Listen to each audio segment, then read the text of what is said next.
특별한 수요일에 특별한 동찰 특수통. 오늘 만나보실 특수통은요, 프로파일러입니다. 배상훈 우석대 경찰행정학과 교수 모셨습니다. 어서 오세요. 안녕하세요. 네, 희대의 스캔들, 다른 시사 뉴스를 모두 압도하고 있는 한 사건. 전 펜싱 국가대표 남현희 씨와 그의 재혼 상대로 세상에 알려진 전청조 씨 둘러싼 얘기입니다. 스토리 자체도 이거 누가 이렇게 드라마 만들면 자기적이다라고 얘기할 것 같고요. 관심도 역대급인데요. 우선 전체적으로 현재까지 아직 뭐 사실관계가 다 드러난 건 아닙니다만은 현재까지 우리 교수님 봤을 때 이 사건의 본질, 이 사건 어떻게 지금 파악을 하고 계세요?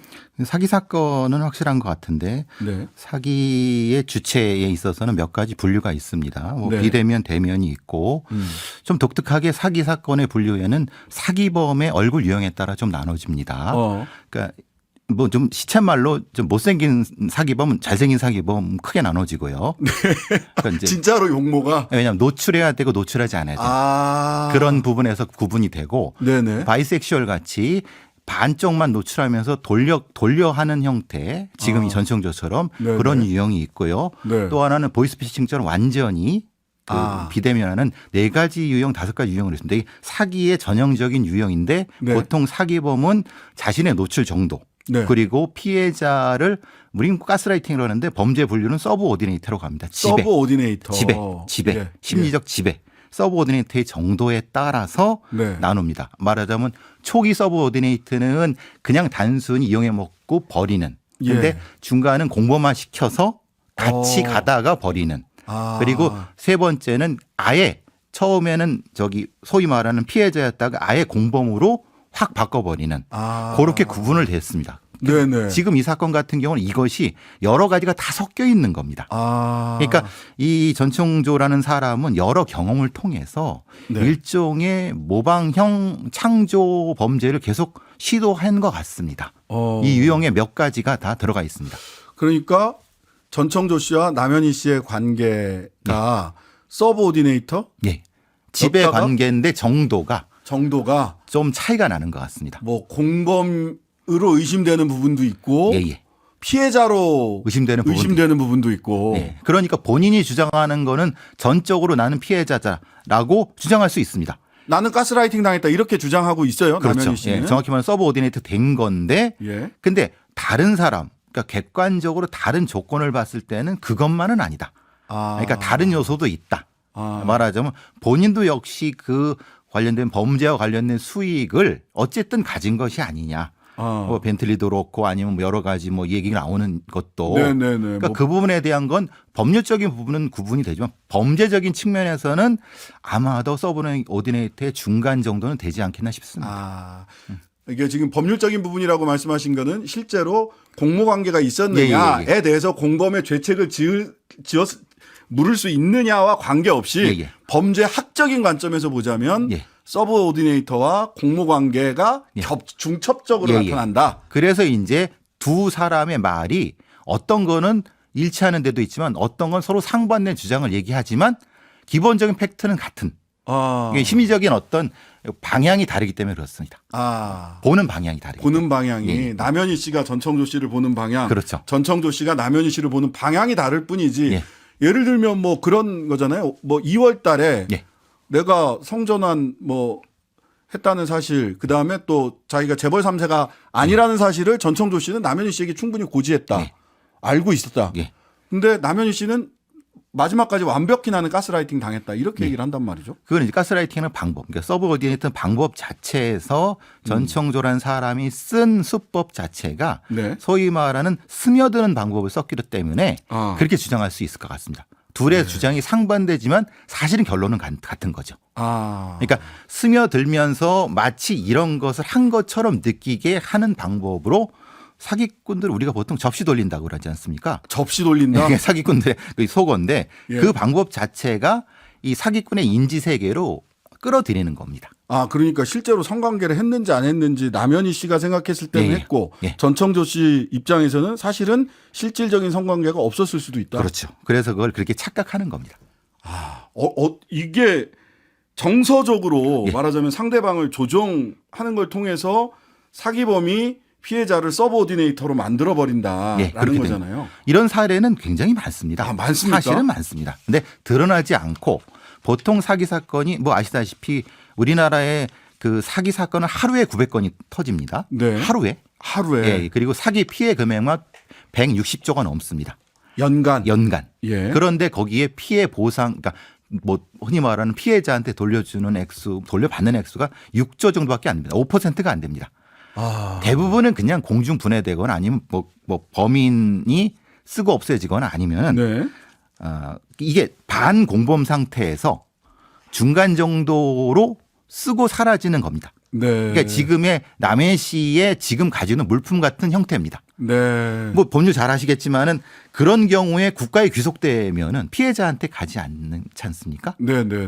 이런 경우가 많은 겁니다. 그리고 남현희 씨가 사실 이것이 사기의 피해물이라고 네. 하는 사실을 몰랐으면 국가가 귀속하기도 어려워요. 남현희 씨한테 그렇죠. 소유권이 넘어갔기 때문에. 네. 이런 경우 때문에 사기의 피해자들이 실제로 그 피해액을 환수받는 거, 돌려받는 거는 우리나라에서는 극히 어렵습니다. 그것 때문에 사기가 우리는 뭐 말 그대로 사기꾼들의 천국이죠. 네. 왜 이렇게 된 겁니까? 외국도 그렇습니까? 원래 사기꾼들이 워낙 이 머리가 좋고 소위 서브 오디네이팅을 잘해서 그런 거예요. 우리나라 사기꾼들이. 왜냐하면 우리는 그 경찰의 사기를 전문으로 수사하는 그런 전문가들이 많지 않습니다. 왜냐하면 일반 사기는 액수에 따라서 어떻게 처리하냐면 보통 그냥 그 기본적으로 합의하라고 말죠. 예, 보통 그렇게 하죠. 보통 이제 특가법으로 이제 액수가 올라가면은 이렇게 예. 되는데 그런 경우는 사기꾼들이 아주 영리해서 건건당 억 단위가 넘지 않게 배분을 잘합니다. 특가법을 안 넘어가게 배분한다. 네, 그러면 그거는 팀으로 조직되는 것이 아니라 개인의 경찰이 합니다. 그러니까 혼자 수사하는 건 벅차서 못합니다. 그런 경우가 시스템적인 문제가 분명히 존재합니다. 네. 자, 궁금해하는 것들이 사람들이 아니 저런 얘기에 속는단 말이야? 라는 이 팩트들이 사실관계들이 꽤 있어요. 말하자면 소위 P호텔 혼외자 출신의 재벌 3세. 이게 벌써 제가 하는 것만 세 번째인데. 그렇죠. 전씨 하필 전씨입니다. 전씨 그 P호텔 그 창립자가 전씨잖아요. 유명하신 분인데. 그 뭐 유명한 빠찡코로 유명하신 분인데. 아니 이 얘기가 그러다 보니까 P호텔에서 우리는 혼외자가 없습니다라는 보도 자료까지 냈는데 실제로 관계가 없습니다. 그런데 이 사기꾼들이 설계할 때는요. 대중의 인식 수준이 70-80% 높은 아이템을 가지고 최애템으로 조직을 합니다. 그리고 우리가 착각하시는 게 뭐냐면 많은 분들이 사기를 말로 친다고 생각하시는데 분위기로 칩니다. 분위기. 말이 아니라 분위기다. 일단 분위기를 조성합니다. 벤틀리를 타고 경호원하고 하고 말을 안 합니다. 그러면은 분위기 뭔가 이상하잖아요. 신비롭잖아요. 그 다음에 조금 지나서 툭 던집니다. 말을. 그래서 우리가 헷갈리시는 건 접시 돌리는 사람이 사람과 제비를 헷갈리시는 겁니다. 제비? 제비는 어떤 겁니까? 제비는 여성이나 이성을 후려갖고 돈을 뜯어냈던 전통적인 몇십 년 전에 있었던 그거지 않습니까? 제비라고 소위 제비족이라고 하는 거죠. 근데 우리는 보통 사기꾼과 제비를 헷갈리는 겁니다. 그거는 제비고 본질적인 사기꾼들은요 절대 말로 하지 않고 분위기로 먼저 들어갑니다. 청취자 여러분. 분위기에 속으시면 안 됩니다. 그걸 후광효과라고 하죠. 후광효과. 그래서 그걸 아무 말 없이 하고 진짜 사기꾼들은요 말이 진짜 어눌합니다. 오히려 신뢰감을 주나요? 다단계 사기꾼들 조이팔 같은 경우 뭐 보시면 아시겠지만 얼굴도 사실 굉장히 못생긴 잘생긴 유형의 사기꾼이 아니죠. 그래서 분위기로 한마디 툭 던지는데 폐부를 찌른 설계가 됐기 때문에 그게 굉장히 높은 단계의 사기꾼이고 우리가 보통 인지하는 건 중간 하급 정도의 제비를 사기꾼으로 착각하시는 겁니다. 그래서 많이 사기를 당하세요. 오히려. 제가 이렇게 오죽했으면 사기꾼의 얼굴을 얘기해 달라고 하면은 거울을 보세요 그럽니다. 본인의 거울을 보시라고. 가장 신뢰만 얼굴이라는 거예요. 자기 얼굴을 신뢰하잖아요. 그렇죠. 그 얼굴을 보세요라고 제가 합니다. 그러니까 이렇게 그냥 평범하고 보통 사람처럼 맞습니다. 보이는 가장 평범한 게 사기꾼의 얼굴입니다. 그렇군요. 처음부터 아예 작정하고 남현희 씨한테 접근을 한 것으로 보여요. 교도소에서부터 작정했다고 하는 정황이 나타나고 있죠. 예. 그리고 아시다시피 언론에 방송된 것처럼 그의 부친도 역시 비슷한 업계에 종사하시고 그러니까 비슷한 업계. 저는 패밀리 비즈니스일 수 있다는 생각도 해봅니다. 설계 단계에서 상당히 많은 여러 가지 있을 수 있다는 추정도 해봅니다. 예. 그러니까 그렇게 이 목적의식적으로 갔던 그 접근을 했던 거는 남현희 씨가 가지고 있는 사회적 신뢰 자본을 본인이 끌어다 쓰겠다 인지도와 그렇죠. 이런 목적을 가지고 그의 방법을 보니까 네.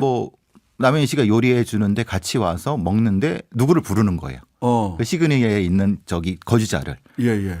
그 아무 말 안 하면 맛있게 먹습니다. 예. 그리고 나서 그 다음 날 그 온 사람한테 봤지 나 남현희 이렇게 접근하는 거예요. 오히려 거꾸로 남현희 씨한테 보여주는 게 아니라 보여주려고 했던 게 아니라 시그니엘에 사는 부자를 내가 알아 이게 아니라 오히려 남현희 씨를 보여줌을 통해서 시그니엘에 사는 부자를 속이려고 했던. 그러니까 제가 다시 말씀드리지만 사기는 분위기로 가는 겁니다. 분위기가 일치합니다. 환경을 조성해 놨죠. 누구도 남현이 대단한 사람인데? 그렇게 생각하죠. 저 사람의 남자친구야? 그러면 믿을 수 있지. 일단 거기서 먹고 들어가기 때문에 그 사람이 무슨 말을 하든 신뢰하는 겁니다. 그러면 이게 공범인가요? 모르겠네 저도. 법적으로는. 아니 그러니까 만약 그 남현희 씨를 보고 속아서 투자금을 냈다는 사람은 난 남현희 보고 투자한 거야 라고 얘기를 할 거고. 그렇죠. 남현희 씨는 모른다 그러겠죠. 나는 나보고 투자하라고 단 한 번도 얘기한 적이 없어. 그렇죠. 지금 이 상황이 그 상황입니다. 근데 이제 투자를 한 남현희 씨를 보고 투자한 사람은 남현희와 전청조는 공범 아닐까라고 또 의심을 하게 되고. 그래서 이제 고발도 하고 막 그러는 거죠. 이 설계는 누가 전청조 씨가 직접 했을까요? 아닙니다. 이 설계는 오래전 고전적으로 수백 년 전부터 내려오던 설계 방법입니다. 아는 사람을 접근해라. 분위기로 접근해라. 아무 말 하지 마라. 그다음에 은근슬쩍 핵심적인 것만 찔러라. 왜냐하면 사기꾼들은 가장 핵심적으로 뭐가 필요한지 그 사람의 표정만 봐도 알 수 있다고 합니다. 근데 그런 이제 큰 뼈대는 수백 년 된 뼈대라고 하더라도 그 뼈대에 채워져 있는 디테일 중에 처음에 본인이 28살 여자라고 직접 말했다. 본인이 죽을 병에 걸렸다. 6개월 사는 시한부라고 했고 호흡 곤란했고 피토하는 걸 보여줬고 실제로 약도 먹었다. 그런데 성관계를 할 때는 분명 남자였다. 이거는 상식적으로 이걸 어떻게 믿지? 하는 그러니까요. 생각이 드는데 이거를 믿게 하는 것도 다 분위기입니까? 어떤 그렇습니다. 겁니까? 말하자면 분위기예요, 이것도? 그러니까 처음에 뭐냐면 아마도 남현희 씨가 가장 심리적으로 취약한 부분이 뭔지를 캐치했을 것이고 그 상황 하에서 이분을 이제 이게 서브로네이트를 한 부분이 있는 거고 그것이 제대로 먹혔는지 안 먹혔는지는 남현희 씨 본인만 알겠죠. 그런데 어느 정도까지는 그게 먹혔다고 생각을 했기 때문에 긴가민가하는 상태에서 유지가 됐을 겁니다. 그러니까 실제로는 이런 얘기까지 하는데 성관계를 사실은 비슷한 형태가 있었지만은 그거를 그렇게 계속 뒤로 말하자면 계속 분위기로 우리는 성관계를 한 거야라고 얘기를 하는 거죠. 그렇구나. 그 다음에 또 의아한 점은 잡지에 여성 잡지에 인터뷰를 했어요. 그러면 사실 과거에 본인이 범죄를 저지른 사실이 있기 때문에 전청조 씨 같은 경우 본인의 신원이 금방 드러날 거라서 상식적으로는 그런 판단을 안 했을 것 같은데 그냥 음막 뒤에 가려진 커튼 뒤에 가려진 재벌 3세라는 지위를 계속 유지했을 것 같은데 이렇게 공개적으로 언론에 나온 이유는 뭡니까? 아마 그런 전청조의 그 이전의 범죄를 보면 알 것 같습니다. 왜냐하면 그 전과가 있는데 여러 전과가 있는데 그게 이제 어느 정도까지 소위 말하는 빨대를 꽂은 다음에 그 단절을 해버립니다. 도망을 가거나 아니면 사라졌다 이러더라고요. 그러니까 그 시점 아마 10월 23일이니까 11월쯤에 도주할 생각을 했을 것 같습니다. 그래서 그 마지막 순간까지 신뢰를 유지하면서 다 하기 위해서 그런 정도까지도 한 거다. 그리고 보통 이 사기꾼들은 그 다음에 그냥 툭 한 몇 달 뒤에 또 연락을 합니다. 그래요? 그러니까 떠보는 거죠. 내가 어느 정도까지 이 사람 하면서 그럼 사기꾼들이 보통 이런 상태에서 합의를 시도하거나 아니면 무마를 시도하죠. 사기꾼들의 전형적인 수법입니다. 남현희 씨가 온전한 피해자인지 아니면 공범인지는 조만간 사실관계 통해서 드러나겠습니다만 유명인을 대상으로 해서 또는 유명인을 등에 업고 이런 사기 범죄가 자주 발생을 하고 있는데요. 이런 피해를 막기 위해서 접시 돌리기에 넘어가지 않기 위한 일반인의 대비 태세는 어때야 됩니까? 미국의 주요한 엔터테인먼트 회사들은 자기 소속의 연예인들한테 네. 심리 전문가의 조언을 받게 합니다. 아. 그러니까 전문적으로 뭐 제가 들은 거는 미국의 프로파일러들이 거기 고용을 많이 된다고 합니다. 그러니까 이 사기꾼을 구별하는 방법, 이렇게 투자하는 사기꾼을 그 연예인에게 접근하는 사기꾼을 구별하는 방법에 대한 조언을 하는 그런 컨설턴트를 고용을 한다고 합니다. 네. 일반인들도 기본적으로 일확천금은 사실은 불가능한 거기 때문에 그 부분에 대한 부분은 보통 알지만 일반인들한테 큰 사기는 안 치겠죠. 네. 다만 명심하실 것은 허투루 떨어지는 돈은 없다는 것만 기본 상식으로 가지고 계시면 사기는 그렇게 많이 당하지는 않습니다. 그럼 본인이 그런 가스라이팅 내진 서브오디네이터가 되지 않기 위해서 가져야 될 건 일확천금을 노리는 마음 같은 건 없애야 된다. 네. 그리고 항상 얼굴을 보시고 자기 얼굴에 자신감을 가지시면은 자존감이 높아지면은 사기는 줄어들 수 있습니다. 자존감. 오늘 모두들 거울 한번 보시면서 본인 스스로에게 자존감을 갖는 하루 되시기를 바랍니다. 그래야 사기 안 당한답니다. 자, 오늘 말씀 여기까지 듣겠습니다. 특별한 수요일에 특별한 통찰 특수통 프로파일러 배상원 교수였습니다. 감사합니다. 감사합니다. 하루 종일 기다려지는 진짜 시사. 평일 저녁 6시 5분 신장식의 뉴스 하이킥.